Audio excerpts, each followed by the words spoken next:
Bago natin simulan ang kwento, gusto ko lang i-shout out ang mga miyembro ng ating channel. Salamat mga boss. Pinagtawanan at pinagdududahan siya ng lahat dahil isa lamang siyang baguhan na level 0 na awakened. Walang bilib ang lahat sa kanya dahil siya ang pinakamababang level sa lahat. Ngunit ang hindi nila alam ay isa pala itong Class C na tanging siya lamang ang mayroon at ang kanyang kakayahan ay mag-analisa ng kakayahan ng kanyang kalaban at kaya niya itong makuha at mas palakasin pa. Nagsimula ang lahat sa biglaang pag-usbong ng mga dambuhalang Holijing may masamang aura, na tila lumitaw mula sa kawalan. Kasabay nito, itinayo ang mga hadlang at isang sinag ng lilang liwanag ang bumaril paitaas patungo sa kalangitan.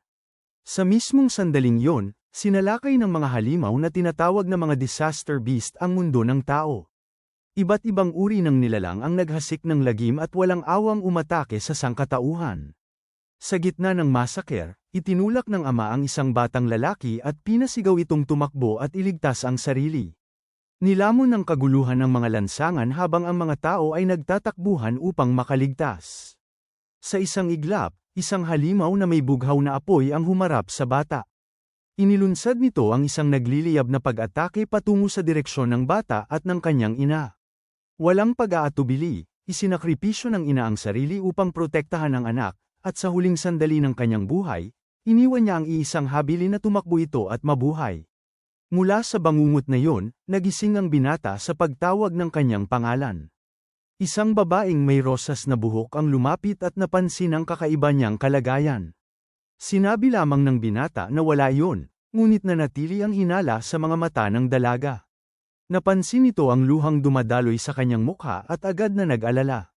Maya-maya, dumating ang isa pang kaibigan upang umalalay at itinuro ang isang guro na may suot na kakaibang kasuutan. Nagsimulang magsalita ang guro tungkol sa mga awakened at sa digmaang naganap 10 taon na ang nakalipas. May kaklaseng nagtaka kung bakit hindi kilala ng binata ang Commander Menu Izumi. Ipinaliwanag na ang naturang commander ang kauna-unahang awakened sa kasaysayan, ang pinakamalakas sa lahat, at ang taong nagsanay sa ilan sa pinakatanyag na bayani ng sangkatauhan. Ibinunyag ng guro na ang mga karaniwang tao ay maaaring magising ang kapangyarihan sa simpleng paghipo sa isang monolith. Pagkatapos nito, ipinahayag na ang lahat ng naroon ay bibigyan ng pagkakataong maging awakened upang lumaban sa nalalapit na digmaan. Habang nababalot ng tensyon ang lugar, isang dambuhalang monolith ang dahan-daang umangat mula sa sahig ng arena. Nagbunyi ang mga estudyante sa pananabik sa pagkakataong magising ang kanilang kapangyarihan. Marahang tinapak ng kaibigan ang binata, puno ng kasab-ikan, at sa loob ng kanyang sarili ay naramdaman nitong dumating na ang sandaling matagal niyang hinihintay. Habang bumubuo ng pila, hinayla siya ng kaklase upang hindi sila mahuli. Tahimik na minamasdan ng babaeng may rosas na buhok ang madilim at seryosong ekspresyon sa kanyang mukha. Unti-unting nagkulay pula ang mga mata ng binata habang malinaw sa kanyang isipan na dumating na ang araw na iyon. Isa-isang lumapit ang mga estudyante at hinipo ang monolith. Walang nangyari sa una, at ang pagkabigo ay agad na kumalat lalo na nang ang nauna ay isang elite na atleta. Nagpatuloy ang pila, ngunit walang nagising. Lumalim ang pangamba ng lahat, iniisip na baka walang mapili mula sa kanilang paaralan. Tinawag ng bantay ang susunod, si Hikaru Ushi. Nanikip ang tensyon dahil kilala siyang isang bully, at ang pagkatakot ay lumaganap sa ideyang kung siya ang Magi gising, tiyak na magiging magulo ang lahat. Paghipo ni Hikaru sa monolith, binalot ng napakalakas na bughaw na kidlat ang kanyang katawan. Lumitaw ang isang screen na nagpapakita ng kanyang elementalist stats na may kabuuang 12 puntos. Napansin ng assistant ng commander na dapat 5 lamang ang ganoong antas, ngunit lampas yun sa inaasahan. Buong yabang na humarap ang bully sa commander, naniniwalang siya ang unang nagising sa araw na yon.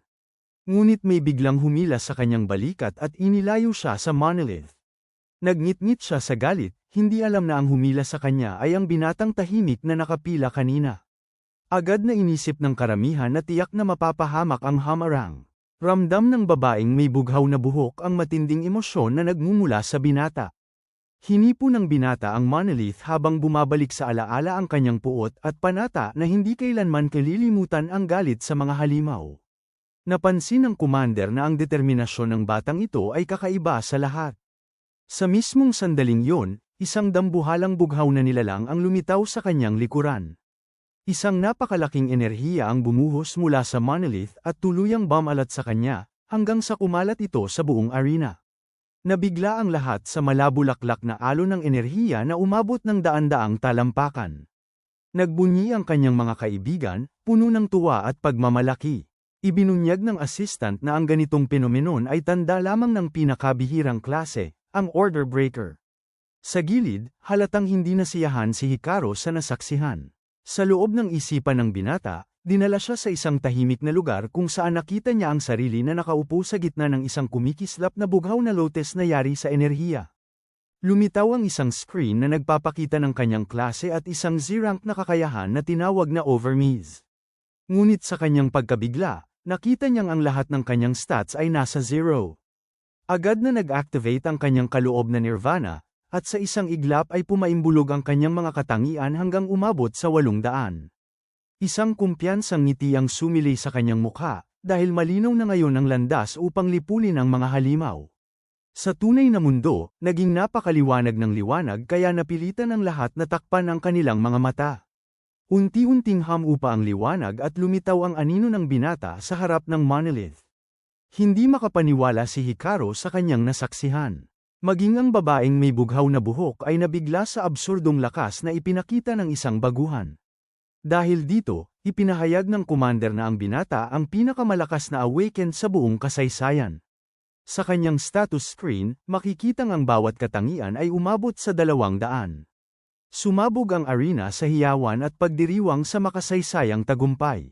Ngunit sa loob ni Hikaru ay kumulo ang matinding galit. Naniniwala siyang inagaw ng binata ang kaluwalhatiang para sa kanya sana. Lumutang siya sa ere na binalot ng kidlat at agad na inilunsad ang kanyang bagong kakayahan na Silver Serpent. Agad itong natukoy ng sistema ng binata at inactivate ang Overmiz. Habang papalapit ang pag-atake, mabilis na umusad ang pagsusuri sa kakayahan ng kalaban. Bumagsak ng malakas ang kidlat sa lupa, ngunit wala na roon ang binata. Nagtaka ang lahat kung saan siya napunta matapos maglaho sa isang kisap mata. Sa susunod na sandali, lumitaw siya sa likuran ng kalaban at sinunggaban ito sa ulo. Sa malamig na babala, ipinaalam niya na maswerte ang kalaban dahil tao ito, sapagkat kung hindi ay matagal na sana itong wala sa mundo. Umatras ang binata at bumagsak ang bully sa lupa, tuluyang nawala ng lakas. Napagtanto ng binata na mabilis ang pagsusuri dahil C-rank lamang ang kakayahan ng kalaban. Nang umabot sa 100% ang analysis, nakuha niya ang kasanayang Thunder Wave. Muling nakita ng kanyang mga kaibigan ang pagliwanag ng kanyang katawan, at nagbiro pa ang isa na mabuti na lamang at may suot siyang salamin. Sa kanyang sarili, naunawaan ng binata na sa tuwing matatapos ang isang analysis, palagi siyang dinadala sa parehong lugar sa kanyang isipan. Ipinakita ng screen ang detalye ng bagong kasanayan at ang kanyang mga estadistika na muling nadagdagan ng 10 puntos. Sa pagbabalik sa realidad, matamang tinitigan ni Atsuki ang bully na nanginginig sa lupa. Lubos ang takot ni Hikaru at hindi niya maunawaan kung paano nagaya ang sariling kakayahan. Nagbulungan ang mga estudyante, napapansing mas malakas at mas matindi ang kidlat na ginagamit ni Atsuki. Hindi rin makapaniwala ang binata na muling tumaas ang kanyang mga katangian, at ang kabuuang puntos niya ay umabot na sa 840. Biglang dumilim ang kalangitan at bumuhos ang malakas na ulan. Maya-maya, napansin ng mga estudyante ang isang dambuhalang anino na papalapit. Isa itong higanteng madilim na monolith na bumabagsak diretso sa ibabaw ng paaralan. Dahil dito, agad na kinansela ng commander ang seremonya at iniutos ang agarang paglikas ng mga estudyante. Tiwala siya ang pangunahing target ng pag-ataking yun. Iminungkahi ng kanyang assistant na may bughaw na buhok na umatras na rin sila, dahil hindi labanan ang kanilang espesyalisasyon. Ngunit tumanggi ang commander, dahil batid niyang kung tatakbo sila, magdudulot iyon ng mas matinding panik. Itinuro niya si Atsuki, na nanatiling nakatayo sa lugar, at pinuri ang ipinakitang tapang. Habang ang lahat ay nagtatakbuhan palayo, hinarap ni Atsuki ang monolith ng mag-isa. Nagtaka ang babaeng may bughaw na buhok kung bakit hindi ito tumatakas. Bumagsak ang dambuhalang haligi sa sahig ng arena at nagpalipad ng makapal na alikabok. Sumigaw ang mga kaibigan ng binata, nagmamakaawang umatras siya dahil paparating ang isang disaster beast, ngunit puno ng puot na ipinahayag ni Atsuki ang kanyang paninindigang lilipulin ang lahat ng halimaw. Binalaan siya ni Nariko at ng dalaga na mapapahamak siya dahil baguhan pa lamang siyang awaken. Humarap si Atsuki sa kaibigan at ipinamalas ang kumpiyansang nais niyang pagtiwalaan siya, dahilan upang mamula ang dalaga. Hinayla ni Riko ang babae palayo, ipinahihiwatig na huwag silang sisihin sakaling mapahamak ang binata. Isang mapanganib na ngiti ang sumili sa mukha ni Atsuki, dahil ito ang una niyang kalaban bilang isang awaken. Lalo pang tumindi ang kanyang determinasyon nang mapagtantong kapareho ito ng nilalang na pumatay sa kanyang mga magulang. Lumitaw sa screen ang estadistika ng Skeleton Soldier na may kabuuang 275 puntos. Dahil dito, naghanda ang binata upang subukin ang bagong kakayahang kanyang natutunan. Walang pag-aatubiling sumugod siya sa halimaw at nagbanggaan sila ng may matinding puwersa. Sa gitna ng laban, ipinamalas niya ang paninindigang hindi na niya hahayaang may mamatay pa sa kanyang harapan. Ang kamaong na babalot ng kidlat ay tumama ng diretso sa dibdib ng skeletal na nilalang, at sa lakas ng impact ay tumilapon ito at tuluyang nagkadurog-durog. Nabigla ang assistant at ang kasama nito sa nasaksihan, dahil isang suntok lamang ay napalipad na ni Atsuki ang halimaw. Ipinaliwanag ng commander na kahit napakalakas ng binata, may dalawang mapanganib na kasanayan ang Skeleton Soldier. Isa rito ang bonfire, na sinusunog hanggang abo ang sinumang humipo rito.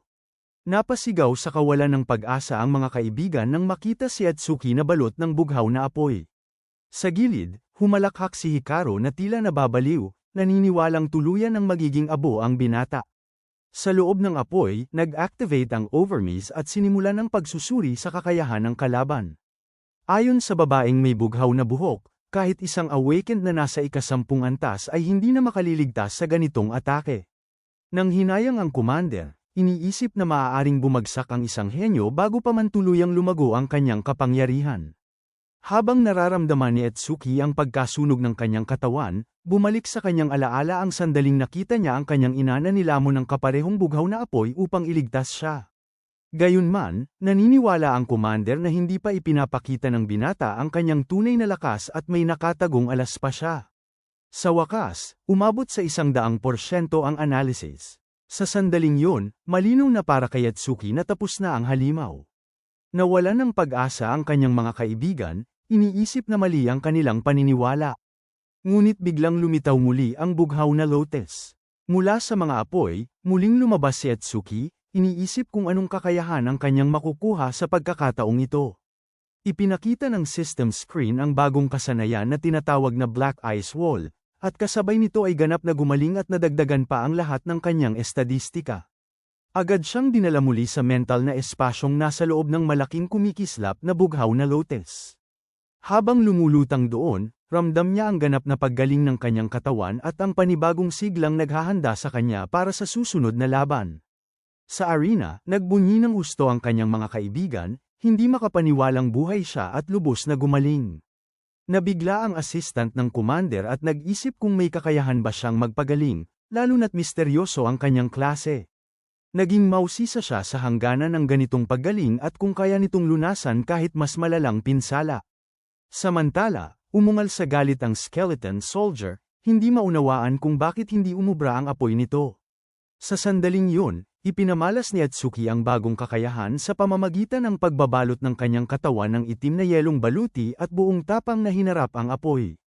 Ang bughaw na apoy na minsang sumunog sa kanya ay bumalat muli sa kanyang katawan, ngunit wala na itong idinulot na pinsala, patunay ng bagong lakas na kanyang natamo. Pinag-isa niya ang yelong baluti at ang kinopyang kidlat, dahilan upang lalo pang tumaas ang kanyang kapangyarihan. Mula roon, hinubog niya ang yelo sa anyo ng isang dragon at buong bilis na sumugod sa Skeleton Soldier.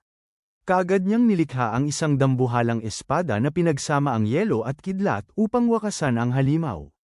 Tumama ang hampas ng eksakto, at sa isang iglap ay naduraj ang Skeleton Soldier nang hindi man lang nakaganti. Nabigla ang mga kaklase sa bilis ng kanyang galaw, na tila teleportasyon sa sobrang bilis. Maging ang assistant at ang guro ay napatameme, nagtatakang tunay bang baguhan lamang ang binata. Unti-unting naglaho ang kanyang baluti habang pinupuri ang kasanayang sapat para sa parehong offensiba at depensa. Pagkatapos ng lahat ng kaguluhan, tinawag siya ni Rico upang tiyaking ayos lamang siya. Mahigpit siyang niyakap ni Rico, labis ang ginhawang nadama sa kanyang tagumpay. Napansin ni Atsuki na wala raw ng dalaga at inusisa ang kinaroroonan nito. Ipinaliwanag ng kaklase na kanina pa ito halos umiiyak sa pag-aalala ngunit bigla na lamang nawala. Tumingin si Atsuki sa paligid at inisip kung nagalit ba ang dalaga dahil sa panganib na kanyang sinuong. Hindi pa rin makapaniwala ang babaeng may bughaw na buhok sa pagkatalo ng isang napakalakas na halimaw, at iniutos ng commander na ayusin ang lahat ng naiwanang pinsala. Ipinahiwatig ni Rico na marahil ay nagpunta ang dalaga sa Monolith dahil sa takot na maiwan, at walang dapat ipag-alala. Sa gitna ng katahimikan, isang misteryosong tinig ang tumawag sa pangalan ni Atsuki mula sa kanyang likuran. Sa kanyang paglingon, humarap siya kay Commander Minoizumi, na nakatitig sa kanya ng may seryoso at masusing ekspresyon. Mula sa malayo, pinagmamasdan ng ibang mga estudyante ang eksena at palihim na nag-uusap kung sasanayin ba ng commander ang binata, ngunit agad din nilang inisip na halos imposible yon. Nabigatan si Rico sa tense iyong bumabalot sa paligid kaya nagpas siyang umalis at hanapin si Shio upang makalayo agad sa lugar. Lumapit si Commander Minoizumi kay Atsuki at sa seryosong tinig ay ipinahayag na kakaiba siya. Bahagyang nalito ang binata sa papuring iyon at sa kahulugan ng pagiging espesyal. Ipinaliwanag ng commander na ramdam niya ang pusong pan ng galit at puot na nagmumula sa binata at nais niyang malaman ang pinagmulan ng madilim na damdaming iyon. Ibinunyag ni Atsuki na nagsimula ang lahat 10 taon na ang nakalipas, noong mapatay ang kanyang mga magulang ng isang disaster beast. Muling bumalik ang masakit na alaala ng kanyang murang sarili na umiiyak sa takot sa gitna ng pag-atake. Halos mamatay rin siya noon kung hindi dahil sa isang awakened na dumating at iniligtas siya sa huling sandali. Sa kanyang huling hininga, iniwan ng kanyang ina ang habilin na magpatuloy siya at tahakin ang sariling landas kahit mag-isa. Noon, wala siyang nagawa kundi sumigaw at umiyak, nilamon ang kawalan ng magawa at matinding pangungulila. Sinisi niya ang sarili sa pagkamatay ng kanyang mga magulang, ngunit ang guilt na iyon ay kalaunay naging isang walang pigil na galit. Sa sandaling yun, nakita niya ang halimaw na pinagmula ng lahat ng kasamaan at doon isinilang ang malalim na puot sa kanyang puso. Kumikinang ang kanyang mga mata sa pula habang taimtim siyang nangakong balang araw ay maghihiganti siya.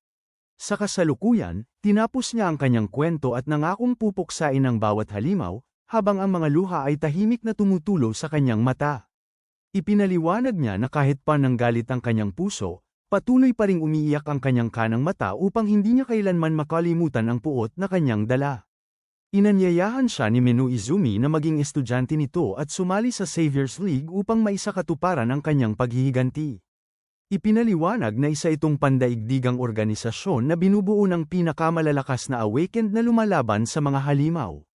Ang mga kasapi, na tinatawag na Saviors, ay tumatanggap ng espesyal na pagsasanay at malalaking gantimpala bawat buwan, ngunit malinaw ding binalaan na kapalit nito ang pakikipaglaban sa pinakaunang hanay upang protektahan ang sangkatauhan.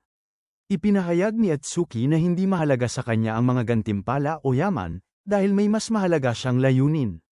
Sa matatag na paninindigan, mariin niyang ipinahayag ang Hungarian maging isang savior at lumaban sa mismong harapan ng digmaan. Ipinaliwanag ng commander na upang mangyari yon, kailangan niyang mapasama sa top 100 ng isang torneo na may mahigit 1,000 kalahok. Ibinunyag din ang record na 115,000 puntos na naitala 11 taon na ang nakalipas ng isang bayani mula Taiwan, na kilala bilang liwanag ng sangkatauhan at pinakamalakas na awakened sa kasaysayan. Bagaman sinabi ng commander na hangal ang ihambing ang sarili sa alamat na yon, naniniwala siyang may potensyal ang binata na tumayo sa parehong antas. Buong kumpiyansang ipinahayag ni Atsuki na hihigitin niya ang alamat na Taiwajan. Sa marubdob na pahayag na yun, sumili ang bahagyang pagkabigla at interes sa mga mata ni Commander Mendo. Sa isang ganita, inisip ni Taiwan na kinakailangang may bagong liwanag na samilang upang mapagtagumpayan ang digmaan laban sa mga halimaw. Sa kasalukuyan, sinabi ng commander na ang araw na matagal niyang hinihintay ay tuluyan ng sumikat. Dinala si Atsuki sa isang bagong lugar at napansin niya ang isang dambuhalang estruktura. Ipinaliwanag ni Minoizumi na ang mga batong monumento ay nagsisilbing lagusan patungo sa mundo ng mga disaster beast. Dahil dito, Kung papatayin lamang ang mga nilalang nang hindi winawasak ang portal, patuloy silang dadagsa. Ang gusaling yun ay isang pasilidad na nag-i-isolate sa mga monumento at nagsisilbing lugar ng pagsasanay para sa mga awakened. Tinawag ito ng commander na isang entablado at nagbabala na ang mga halimaw sa loob ay napakalalakas, dahilan kung bakit kilala ang lugar bilang libingan ng mga baguhan. Binanggit pa na kahit ang alamat na Taiwan noong baguhan pa lamang ay umabot ng 3 minuto at 14 na segundo upang malampasan ito. Ipinunto ng commander na sinabi ng binata ang Hungarian higaitan ng bayani, kaya hinamon niya itong tapusin ng entablado sa loob lamang ng 3 minuto. Kung magtatagumpay, opisyal siyang tatanggapin bilang estudyante. Pagpasok nila sa gusali, nakilala agad ng mga tao ang commander at nag-usisa kung sino ang baguhang kasama nito. Bahagyang nagulat si Etsuki sa reaksyon ng lahat at napagtantong lubhang tanyag ang commander. Ipinakita ng isang screen na antas 10 ang mga halimaw sa loob, at tahimik niyang inisip kung gaano nga ba kalakas ang mga iyon. Nabuo ang isang pulutong na nag-uusap-usap, may ilan na minamaliit siya at iniisip na porma lamang ang meron siya. Lumapit si Etsuki sa reception desk at nagpahayag ng Hungarian pumasok sa entablado. Tinanong kung ilan ang sasali, at buong kumpiyansang sinabi niyang mag-isa lamang siya. Nagulat ang receptionist sa sagot na yun. Nakita ang binata na mag-isang nakatayo habang ang iba ay nanunood mula sa malayo. Inakala ng babae na biro yun at nagbabala sa panganib ng lugar. Ngunit pinutol ni Etsuki ang usapan at malinaw na ipinahayag na ang tanging pakay niya roon ay ang lumaban. Hindi siya pinaniwalaan at inakala pang nagbibiro lamang, hanggang sa mabigyan siya ng isang malamig na tingin na nagpatahimik sa babae.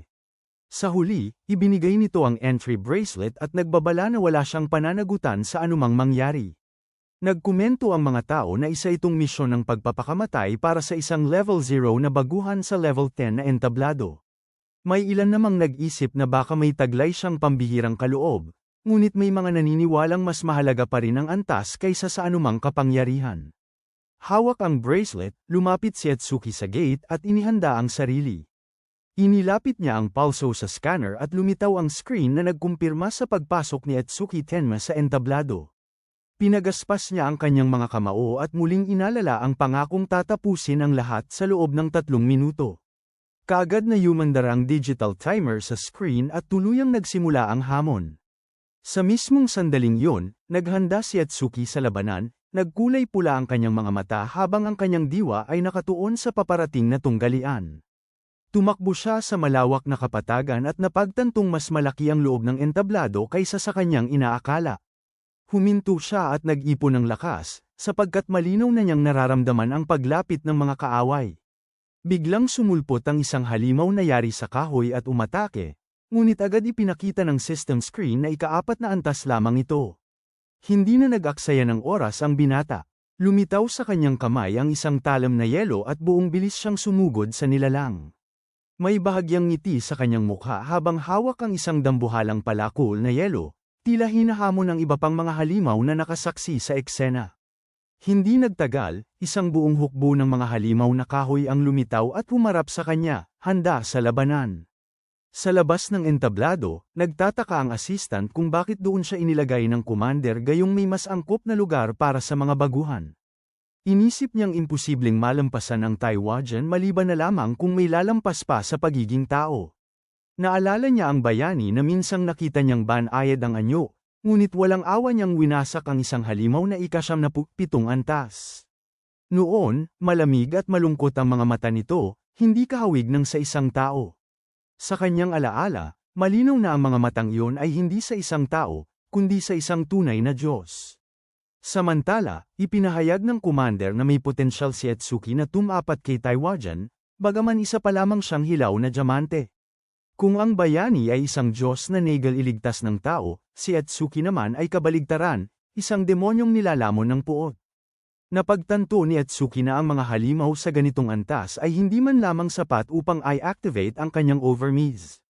Sa sandaling yun, tila nagising ang kanyang panloob na demonyo, at ang malalim na galit ay mas lalong sumilay sa kanyang mapupulang mata.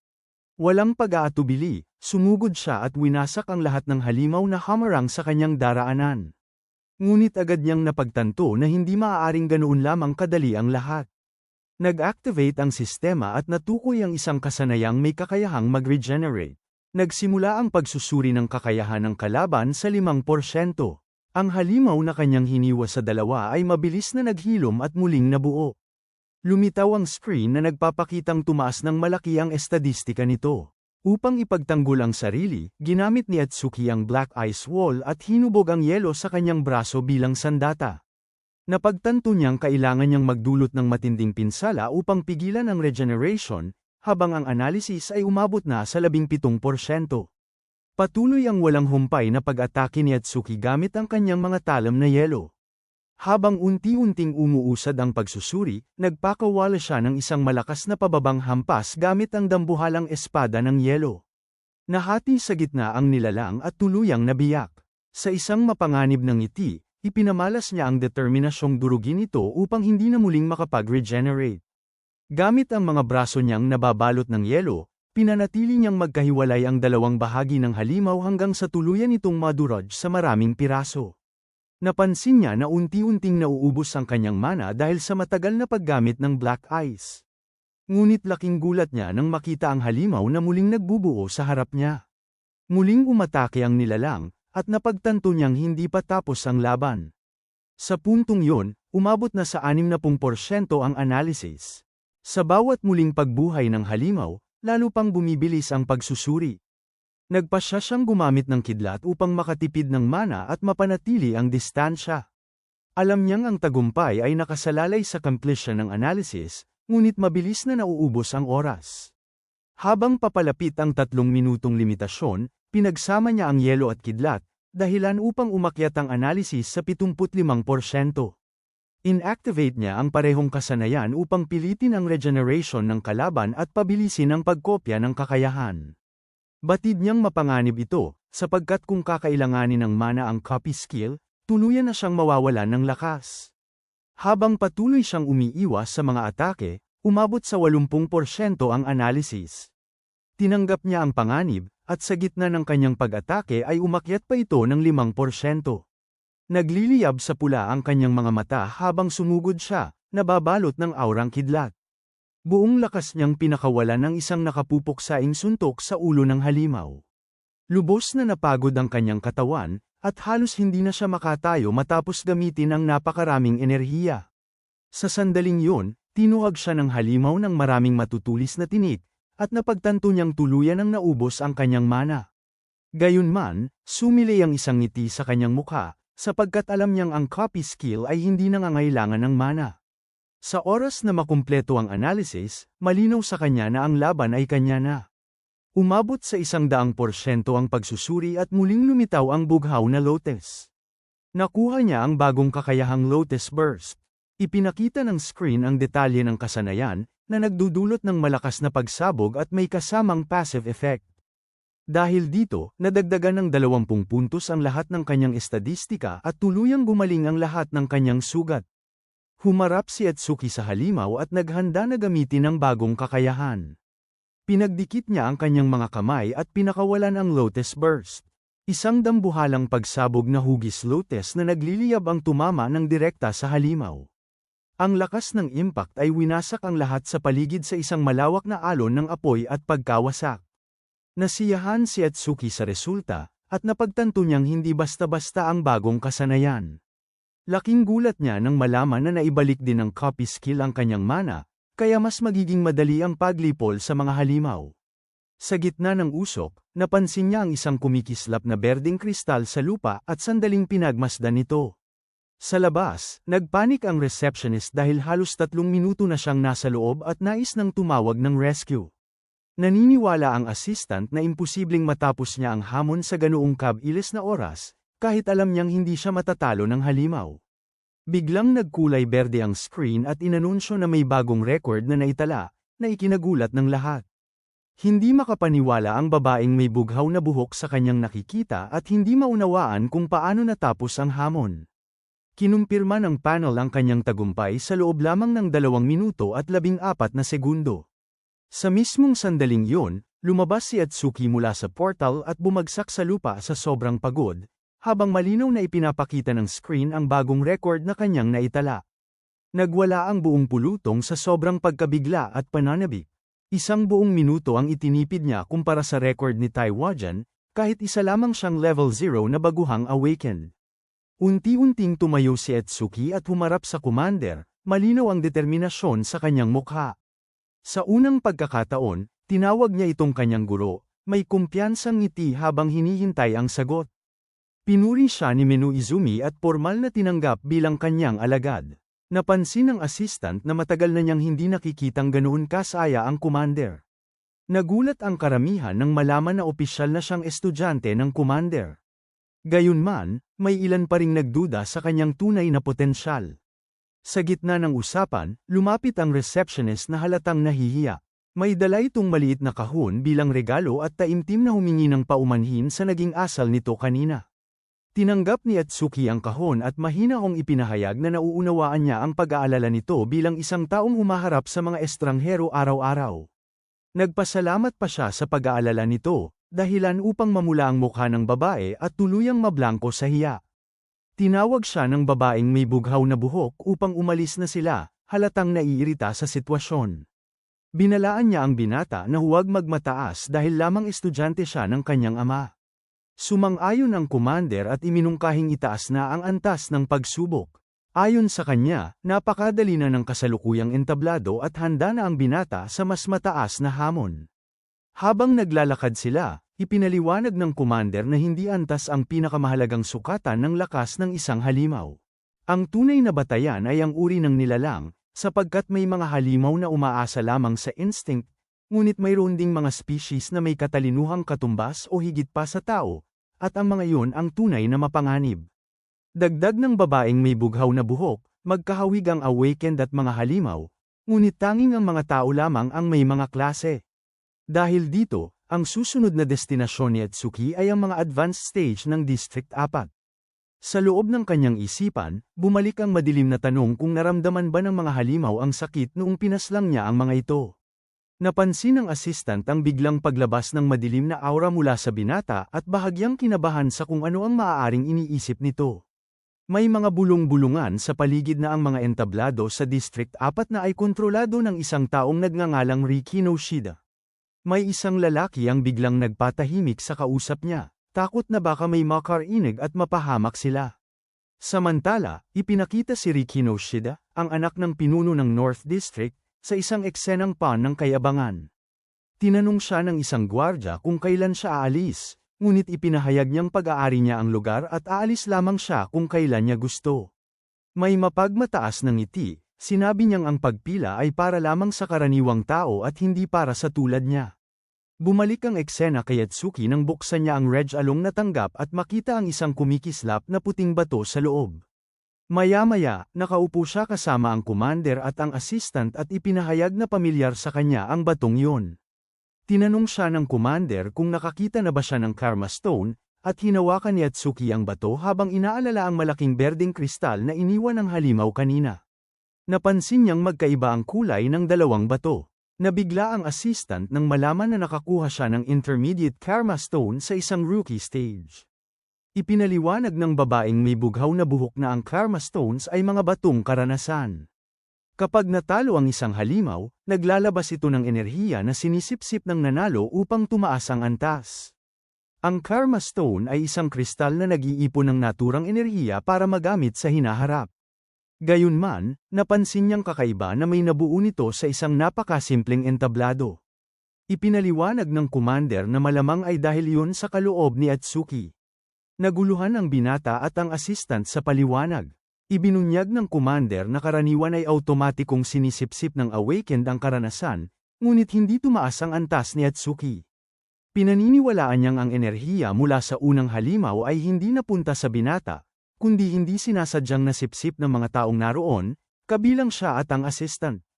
Dahil walang ibang tao sa loob ng entablado ng sumunod na labanan, ang enerhiya ay hindi nasipsip at sa halip ay nag-solidify bilang Karma Stone. Tinanong ng assistant kung paano tumataas ang estadistika ni Atsuki kung hindi siya Nagel level up. Agad itong pinutol ng commander at sinabi na ang kaloob ng isang awakened ay lihim.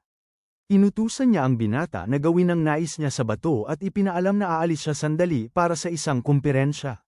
Bago umalis, nag-iwan siya ng 4 na tuntunin, panatilihin ang lihim, huwag magsalita tungkol sa kanyang kaloob, at linisin ang 6 na entablado. Tumango si Atsuki na may kumpiyansang ngiti at nangakong susundin ang lahat ng utos ng kanyang guro. Sa District 4, 2 awakened ang nakikipagtalo sa mga gwardya. Nagrereklamo sila dahil nakareserba raw ang entablado para sa pamilya Kinoshida. Isa sa kanila ang nagalit, sinasabing hindi sapat ang pera upang gawin ang anumang gusto nila. Iginiit niyang papasok siya dahil hindi pa dumarating ang mayamang binata at nagbantang isusumbong ang lahat sa Awakened Guild. Sa sandaling yun, may isang madilim na figura na may nagliliyab na pulang mata ang lumitaw sa kanilang likuran. Bago pa makakilos ang isang malakas na suntok ang tumama sa kanya at pinadala siya palayo. Ang maskuladong lalaki ay sumugod at mabilis na pinakawalan ang kamao patungo sa isa pang awakened. Nagbanggaan ang kanyang suntok at ang earth-type na atake ng binata, ngunit tuluyang nawasak ang depensa sa isang iglap. Nabigla ang awakened dahil ang kanyang B-rank na kakayahan ay walang naging epekto. Sa pag-angat ng ulo ng umaatake, tumambad ang mukha nitong tila bakal na may nagliliyab na pulang mata. May ngiting malamig. Ipinahiwatig niyang ni hindi man lang siya nakaramdam ng hapdi. Nanginginig sa takot ang isa pang binata, hindi makapaniwalang may ganoong nilalang. Kilala ang kanyang teknik bilang kayang bomb-utes ng kahit ano. Sa isang iglap, sinunggaban siya ni Teru Oga sa kwelyo, may nakakatakot na ekspresyon. Tuluyan ang nanigas ang binata sa harap ng panganib. Walang awa, binugbog ng maskuladong lalaki ang batang awakened na wala man lang kakayahang lumaban. Nakilala ng mga tao ang umaatake bilang si Teru Oga, isa sa mga haligi ni Riki Kinoshida. Isa siyang level 12 na metal elementalist. Hinawakan niya ang 2 lalaki at mariing nagbabala na walang sinumang papasok ng walang pahintulot. Banta niyang anumang pagtutol ay haantong sa kaparehong kapalaran. Inihagis niya ang isa sa lupa at sinakal ang isa upang iparating ang mensahe. Nagbabala rin siyang huwag nang subukang tumulong ang sinuman. Sa gilid, isang lalaking nakasuot ng pormal ang nagpayo kay Teru na huwag sosobra, dahil maraming nakamasid at maaaring magalit ang kanilang pinuno. Binaliwala ni Teru ang babala at may paghamak na inihagis ang sugatang binata sa lupa. Wala siyang pakialam sa maaaring kahinatnan ng kanyang ginawa. Sa sandaling yun, dumating si Atsuki kasama ang babaeng may bughaw na buhok upang tulungan ang nasugatan, na agad itinuro ang umaatake. Nagbulungan ang mga tao, sinasabing level 0 lamang ang binata at tiyak na mapapahamak sa pakikialam. May ilan ding nakapansin na pamilyar ang babaeng kasama niya. Sumigaw si Teru sa galit at mariing ipinahayag na walang makakapasok ng walang pahintulot, sabay taboy sa binata at banta na matatapos din siya tulad ng iba. Naunawaan ni Atsuki na wala siyang ibang paraan kundi ang talunin ang humaharang. Sinabi ng babaeng may bughaw na buhok na tatawag siya ng administrador, ngunit pinigilan siya ni Atsuki at ipinaalam na hindi na kailangan. Naalala niya ang mga salita ng kanyang guro na ipaglaban ang paniniwala gamit ang buong lakas. Hiniling niya sa assistant na asikasuhin ang mga sugatan habang siya ang haharap sa maskuladong lalaki. Lumabas ang status screen ni Atsuki. Kinutya siya ni Teru, hindi makapaniwalang isang level 0 ang mangangahas humamon sa kanya. Gayunman, may kakaibang pressure siyang naramdaman mula sa binata. Nang lumitaw ang estadistika ni Atsuki na may kabuuang 605 puntos, kahit may lamang siya sa antas ay kinabahan si Teru at hindi maunawaan ang nangyayari. Mariin niyang tinitigan ang binata, sinusubukang intindihin kung saan nagmumula ang kumpiyansa at nakatagong lakas nito. Sa salamin ng kanyang mata, nasalayan niya si Atsuki na papalapit sa isang bilis na halos hindi kapanipaniwala. Bago pa siya makareaksyon, isang malakas na suntok ang tumama sa kanyang mukhang metal. Nagulat ang buong pulutong sa bilis ng binata. May nagsabing kahit nasa 8 antas siya ay hindi niya masundan ang galaw na yon. Sa lakas ng impact, nagsimulang mabitak ang metal na depensa ng mukha ni Teru. Hinawakan ni Teru ang kanyang mukha at pinuri ang bilis ng binata. Napansin niya ang bitak na iniwan ng suntok, ngunit sinabi niyang kulang pa yun sa lakas at gumanti ng isang malakas na sipa. Tumilapon si Atsuki sa ere. Napagtanto ng binata na kailangan niyang gamitin ang Thunder Wave upang mapataas ang liksi at makalaban sa mas malakas na kalaban. Lumitaw ang kanyang status screen at nag-activate ang Overmiz. Nagsimula ang analysis ng metallization ng kalaban sa 1%.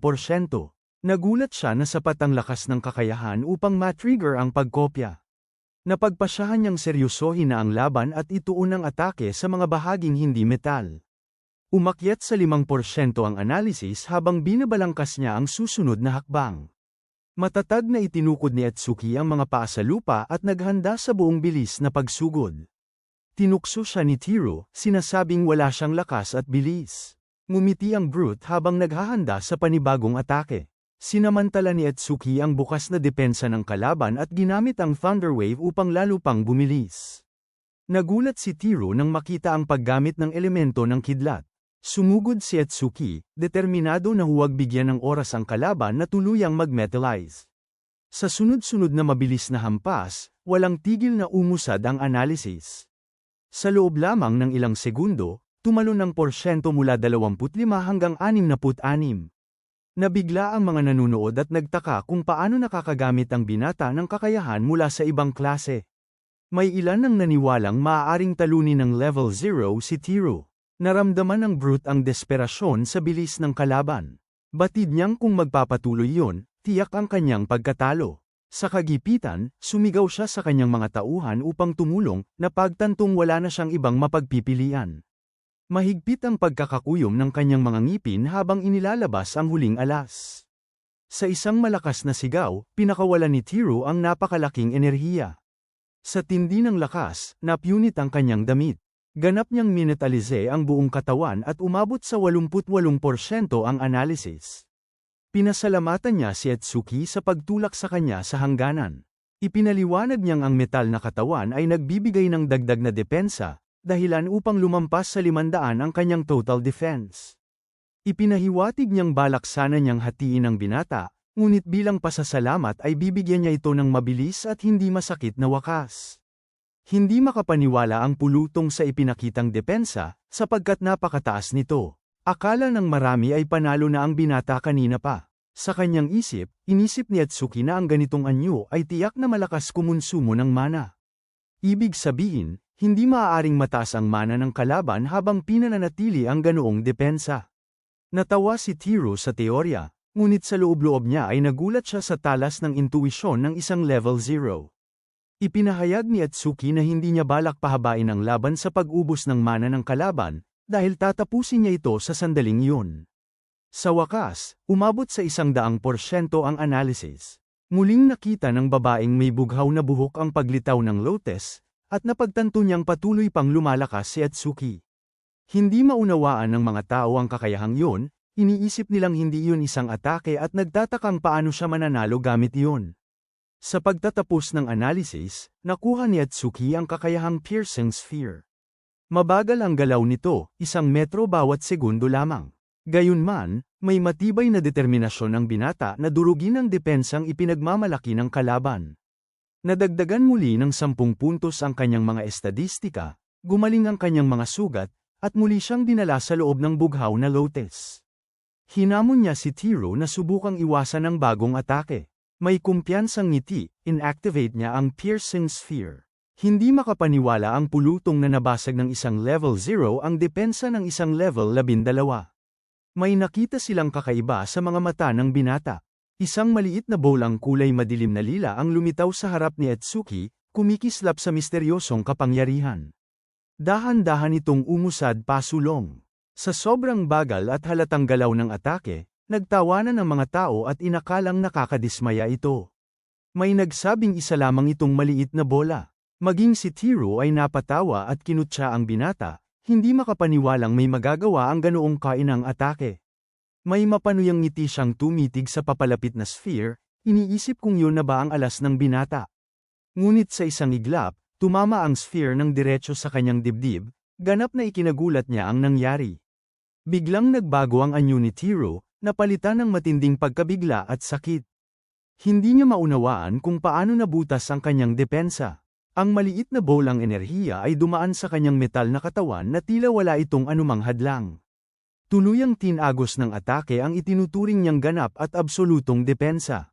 Ipinahayag ni Atsuki na ang kanang braso lamang ang kanyang pininsala dahil tao ang kalaban. Kung isa itong halimaw, diretso sana niyang tinarget ang leg nito. Pagkatapos nito, Humarap siya sa mga tauhang naka-Amerikana. Sa malamig at walang emosyon na tingin, inutusan niya ang mga ito na dalhin ang sugatang lalaki sa ospital. Sunod ay mariin niyang pinaalis ang lahat, malinaw na ubos na ang kanyang pasensya sa sitwasyon. Nang inig sa takot ang mga lalaki at agad binuhat ang kanilang napinsalang pinuno mula sa lupa. Mabilis silang umalis sa lugar, tila takot na manatili pa roon. Sumabog sa tuwa ang babaeng may bughaw na buhok at ang buong pulutong. Hindi sila makapaniwalang nagawa ng binata ang imposible. Ang dalawang lalaking kanyang iniligtas ay lumapit at inanyayahan siyang bumuo ng grupo. Ayon sa kanila, kung magsasama-sama sila, madali nilang malilinis ang entablado. Isa sa kanila ang nasabik at binanggit na may healer sila sa koponan, kaya maaari nilang maibalik ang mana at magamit ng paulit-ulit ang sphere. Sa isip ni Atsuki, perpekto ang mataas na depensa ng mga halimaw dahil mas mapapabilis nito ang bagong kakayahan. Gayunman, kahit pilitin siya ng dalawa, seryoso niyang tinanggihan ang alok. Malinaw ang kanyang pasya na papasok siya sa hamon ng mag-isa. Nabigla ang mga tao sa desisyong yun. Hindi sila makapaniwalang haharapin niya ang isang advanced stage na antas 15 ng mag-isa. Binalaan siya ng babaeng may bughaw na buhok na tila sinusubok niya ang kapalaran. Isa sa dalawang lalaki ang nagpaalam at nagpas siyang maghanap na lamang ng ibang grupo. Nagpaalala ang assistant tungkol sa mataas na depensa ng mga halimaw at nag-alala kung kakayanin ng kanyang mana. Pinawi ni Atsuki ang pangamba nito. Namula ang babae at mariing itinanggi na nag-aalala siya, sabay sabing aasikasuhin na lamang niya ang mga sugatan at bahala na siya sa nais niyang gawin. Bago siya umalis, nag-iwan pa siya ng babala na ang mga Stone Beast ay gumagalaw ng pangkat-pangkat at dapat mag-ingat sa paggamit ng mana. Tumango si Atsuki at naglakad patungo sa tarangkahan. Kinumpirma ng sistema ang pagpasok ni Awakened Tenma. Sa pagpasok niya sa entablado, minasdan niya ang tanawing nasa harap niya. Agad niyang napagtanto na mas marami ang mga kaaway kaysa sa kanyang inaasahan. Ang lugar ay isang tigang at batuhing larangan ng labanan. Sa malayo, ilang mga nilalang na bato na may nagliliwanag na mga mata ang nakatitig sa kanya. Ipinakita ng system screen ang estadistika ng isang stone statue na may kabuuang 460 puntos at kakayahang gawing depensa ang mahika.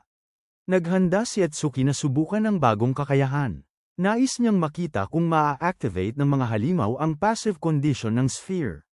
Pinakawalan niya ang piercing sphere na kumikislap sa matinding liwanag. Nagtipon ng lilang at bughaw na enerhiya sa kanyang kamay bago niya ito ihagis. Sumugod ang halimaw na bato, walang kam-alay-malay sa paparating na panganib. Tumama ang sphere at bamutis ng malaking butas sa dibdib ng nilalang. Kinumpirma ng sistema ang pagkatalo ng isang level 9 na stone statue. Dahil dito, napatunayan ni Atsuki ang kanyang teorya. Tumaas ng 100% ang bilis ng sphere.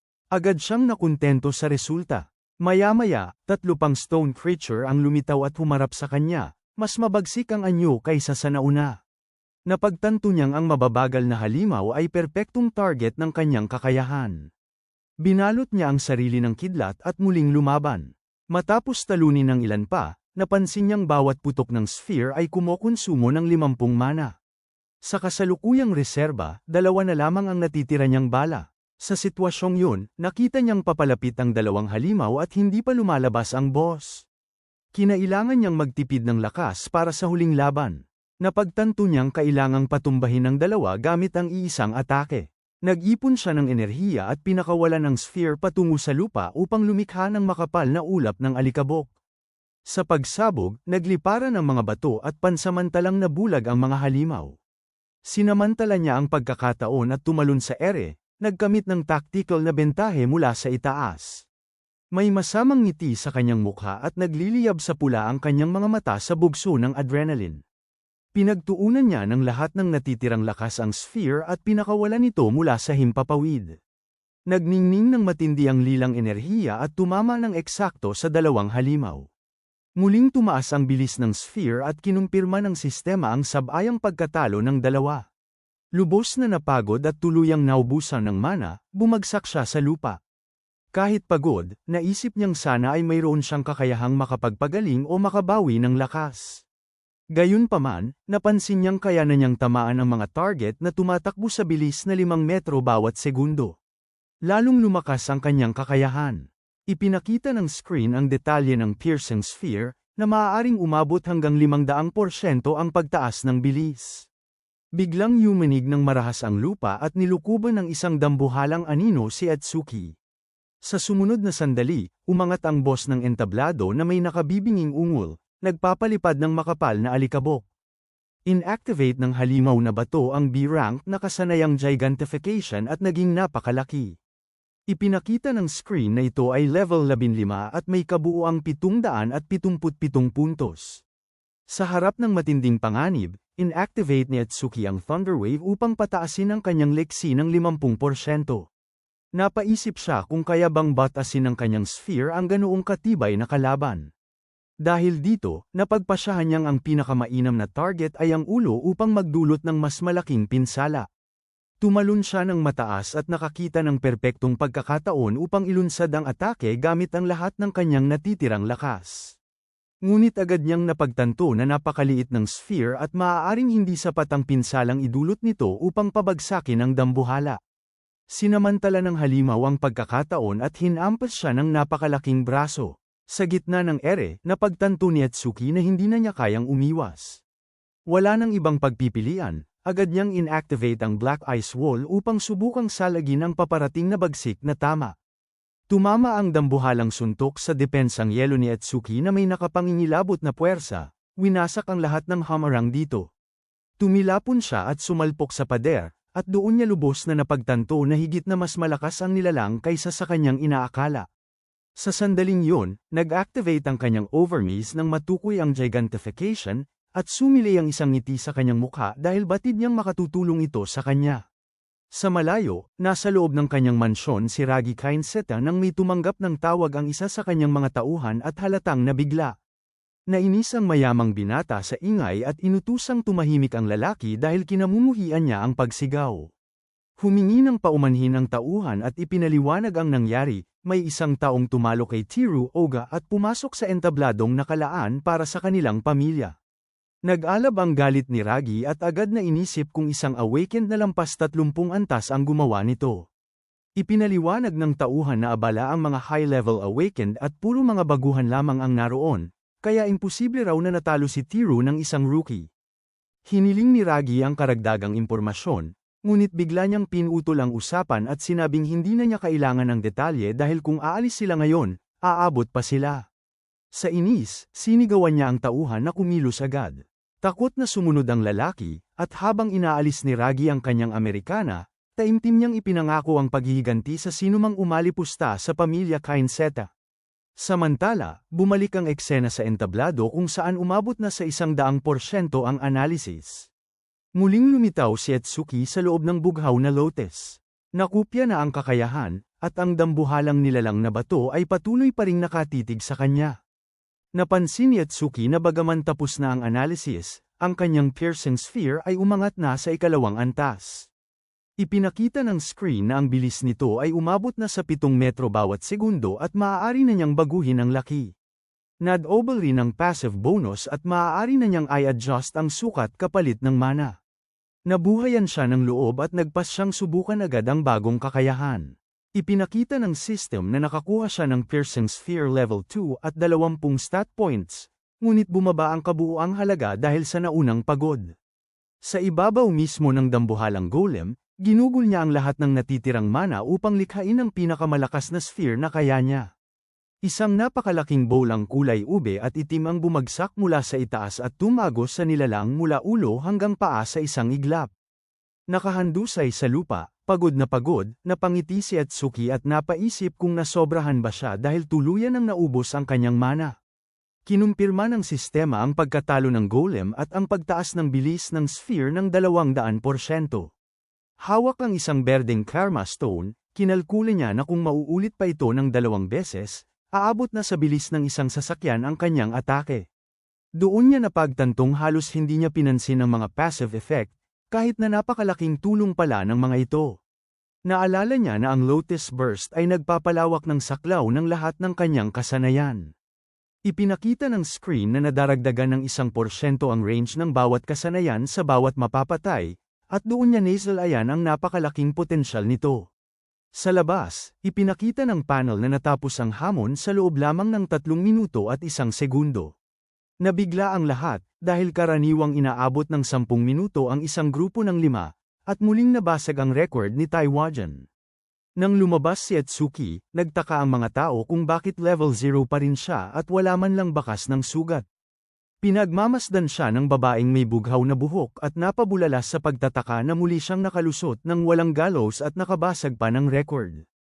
Napansin niyang mabilis talaga ang binata at tumitig sa kanya nang may pagkabigla. Ipinaliwanag ni Etsuki na mahina ang nilalang sa piercing attacks at itinuro ang isang kumikislap na paru-parong lumulutang sa paligid, nagtatanong kung ano yon. Ipinakilala ng babae ang sarili bilang isang Shikami user at ipinaliwanag na ang paru-paro ay ang kanyang Jade familiar. Namangha ang binata at ipinahayag na yon ang unang pagkakataong makakita siya ng isang Shikigami, at tunay itong maganda. Tinukoy niya ang usapin ng iba't ibang klase ng awakened, bagay na ikinagulat ng babae dahil hindi niya inaasahang hindi ito alam ng binata. Ipinaliwanag ng assistant na may 4 na pangunahing kategorya, at 3 na ang kanyang nasaksihan. Ang una ay ang mga elementalist na kumokontrol sa isa sa 7 elemento at siyang pinakakaraniwan at pinakamakapangyarihan. Binanggit niya bilang halimbawa ang kaklase ng binata, pati na rin ang brute na si Tiro na isang metal elementalist. Ang ikalawang klase ay ang Shikami user na nakakapagtawag ng isang familiar na tanging sa kanila lamang susunod. Ibinunyag niyang ang familiar ay kasama na ng master mula pa sa kapanganakan at may sarili ring estadistika. Matapos ang paliwanag, tinanong niya kung may nais pang malaman ang binata. Napansin ni Etsuki na mas malakas pa ang Shikigami kaysa sa kanyang amo at nagduda kung senior nga ba siya. Nabigla at nainis ang assistant sa pagiging prangka ng binata at ipinaliwanag na ang mga Shikigami ay sumisipsip din ng karanasan, kaya palaging mas malakas kaysa sa kanilang mga master. Sa loob ng isip ni Etsuki, mabilis niyang napag-isipang mas madali palang atakihin ng direkta ang gumagamit. Kinabahan ang babae nang maramdaman niyang muling tumatagas ang madilim na aura mula sa binata at nagtaka kung ano ang nasa kanyang isip. Hindi pinansin ni Etsuki ang reaksyon at nagtanong tungkol sa susunod na klase dahil 2 pa lamang ang nababanggit. Sa huli, ipinaliwanag ng babae na ang ikatlong klase ang pinakahiwaga sa lahat at kakaunti lamang ang impormasyon tungkol dito. Itinuro niya na ang klaseng yun ay mismong sa binata, ang Orderer, na ikinagulat niya. Ipinaliwanag niya na ang dahilan ng pagiging misteryoso nito ay dahil magkakaiba ang kakayahan ng bawat isa, tulad ng bughaw na lotus ng binata. Nagbigay siya ng mga halimbawa gaya ng pagkontrol sa laki ng katawan, paglikha ng mga kopya, o pagunat ng katawan. Ipinakita niyang ang karaniwang kasanayan ay mula C hanggang S rank, ngunit ang mga Orderer ay may eksklusibong Z rank skills. Dahil sa mga natatanging kakayahang ito, espesyal ang kanilang klase, at iyon ang dahilan kung bakit pinagalitan siya ng kanyang ama sa pagtatanong tungkol sa kakayahan ng binata. Tinawag niya itong isang hindi normal na pag-iral dahil gumamit ito ng 3 magkaibang kasanayan, at 2 pa ay mula sa elementalist. Sa isip ng binata, dahil wala roon ang kanyang guro, ayos lamang na ipagpatuloy ng babae ang pagsasalita tungkol sa kanya. Tinanong niya ang huling natitirang klase, ngunit sinenyasan siya ng babae na tumahimik. May ngiti, sinabi nitong yun ang parusa dahil wala siyang ibinabahagang impormasyon tungkol sa sarili. Tinanggap ng binata ang parusa, at ipinaalam ng babae na maayos na ang estudyanteng kanyang nailigtas at tinanong kung ano na ang susunod niyang balak. Ipinahayag ng binata na balak niyang linisin muli ang entablado, ngunit agad siyang binalaan ng babaeng may bughaw na buhok na may 2 araw na cooldown bago ito muling pasukin. Nabigla siya sa haba ng paghihintay at napagpasyahang ituon muna ang pansin sa pagpapalakas ng isa pa niyang kakayahan, ang Lotus Burst. Dahil dito, nagtanong siya kung may lugar bang maraming halimaw upang doon magsanay. Napangiti ang assistant at sinabi niyang alam niya ang perpektong lugar para sa layunin niya. Nagbabala siya na magiging napakahirap yun kung walang area of effect na atake, ngunit buong kumpiyansang ngumiti ang binata. Kinumpirma niyang papasok siya, at napagtanto niyang hindi alam ng babae ang tungkol sa Lotus Burst. Ang lugar na tinukoy ay ang Locust Desert, isang entabladong may mahigit 1,000 mababang antas na halimaw ngunit umaatake ng sabay-sabay sa napakaraming bilang. Iginiit ng babae na napakapanganib doon, ngunit tiniyak ng binata na kakayanin niya. Ang mga tao sa paligid ay inakalang wala na siya sa katinoan, At may isa pang nagbanggit na tiyak na magpapakita roon si Rikino Shida. Samantala, dumating ang mayamang binata sa entablado at napagtantong wala na roon ang kanyang pakay. Kinumpirma ng tauhan na umalis na ito at nilinis ang lugar sa loob lamang ng 30 minuto. Nagngit-ngit si Ri sa galit, hindi matanggap na ginagawa siyang katawa-tawa ng binata. Agad niyang inutusan ang kanyang mga tauhan na kontakin ang isang tracker upang sundan ang mga bakas ng mana. Pan ng puot, ipinahayag niyang gusto niya ang binata ng buhay upang maranasan ito ang impyerno sa lupa. Sa ibang dako, may isang assassin na nagtatago at nagrereklamo sa kanyang kapalaran. Hindi niya inaasahan na may ganoon kalakas na tauhan ang mayamang binata. Nakahinga siya ng maluwag sa pag-aakalang nakatakas siya. Iniisip na kung hindi dahil sa kanyang kakayahan ay matagal na sana siyang patay. Nagtago siya sa isang eskinita, panatag na ligtas na siya. Ngunit biglang lumitaw ang isang dambuhalang lobo na may pulang mata at sinugod siya. Kinagat siya nito ng malakas, walang iniwang pagkakataong makalaban. Mula sa tuktok ng isang gusali, pinagmamasdan ni Charles ang eksena kasama ang kanyang higanteng lobo. Nababalot ng takot ang assassin at hindi niya maunawaan kung paano siya natagpuan ng ganoon kabilis. May malamig na ngiti, ipinaliwanag ni Charles na ang kanyang familiar na si Mort ay may napakatalas na pangamoy at kayang masagap ang amoy ng kamatayang taglay ng biktima. Nakiusap ang lalaki sa takot, umiiyak para sa kanyang buhay, ngunit walang awa ang sagot ni Charles. Ipinahiwatig niyang magagalit ang kanilang amo kung palalampasin niya ito. Sa nagliliyab na pulang mata, inutusan niya ang lobo na tamasahin ang inihain sa kanya. Tinapos ng dambuhalang lobo ang buhay ng kawawang lalaki doon mismo.